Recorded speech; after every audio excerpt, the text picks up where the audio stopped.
Don't take the presence of the storm to indicate the absence of God.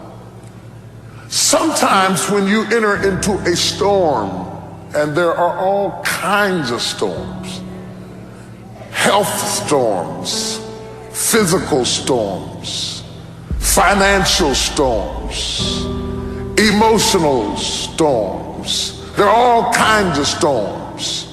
I'm not talking about the storms that rain down water and the lightning and the thunder and all of that. I'm talking about storms that other people can't see. Undetectable storms. Storms that make people think you haven't been through anything.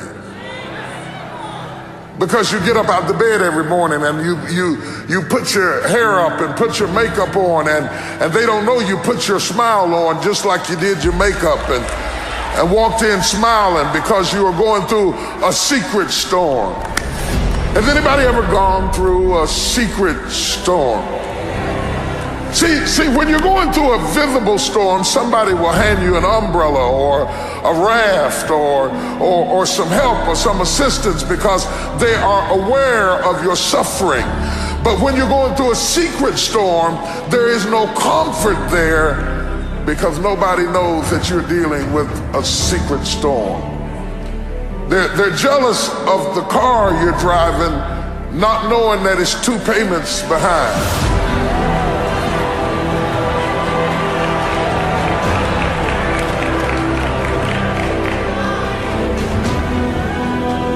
They're envious of the position that you were promoted to, not knowing that now that you're promoted into that position, you can't even rest at night.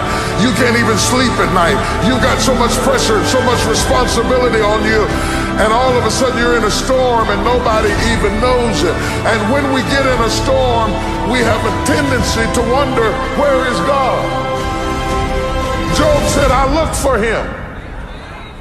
He was there a minute ago, but now I can't find him. I looked on the right side and I couldn't find him. I looked on the left side and I perceived him not. Where is God in the storm?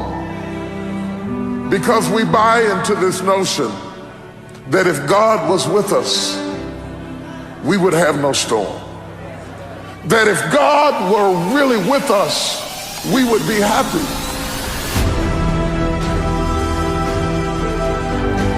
That if God were really with us, everything would go smoothly.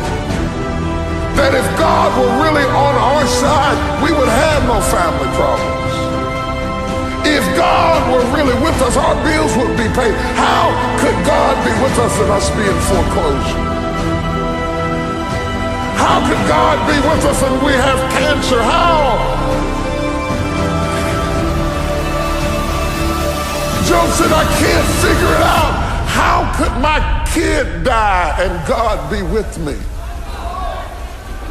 How could my house be on fire and God be with me? I looked for him. I looked for him. I didn't see him. I didn't see him. I looked on the right. I didn't see him. I looked behind me. I didn't. You said you had my back. I didn't see him. I looked in front of me.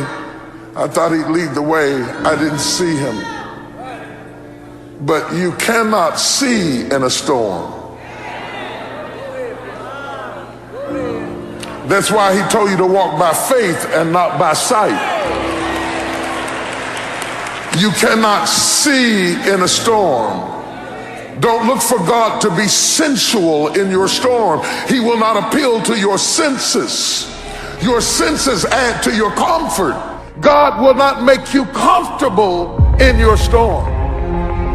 But just because you are in the presence of a storm, the storm does not negate the presence of God, nor does it indicate the absence of God. In fact, if you really want to see God do his best work, get in trouble. You may find him asleep on the boat in the bottom of the ship, but don't think that he jumped off the boat because you were in a storm.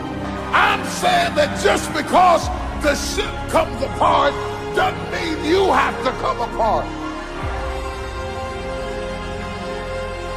In fact, the destruction of the boat could be an announcement that you have arrived at your destination. Stop focusing on what you lost and start living on what you've got left. Don't be so aware of the storm that you lose awareness of the God in the storm. You imagine being on the boat, bound and tied, stressed and weary.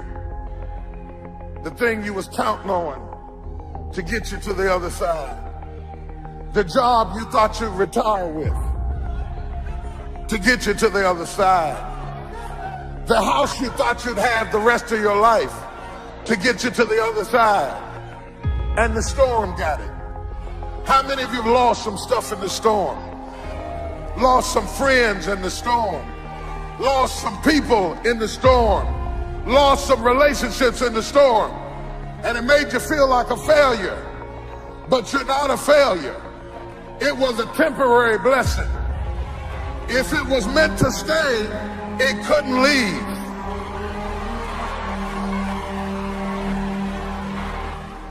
Stop grieving over the boat.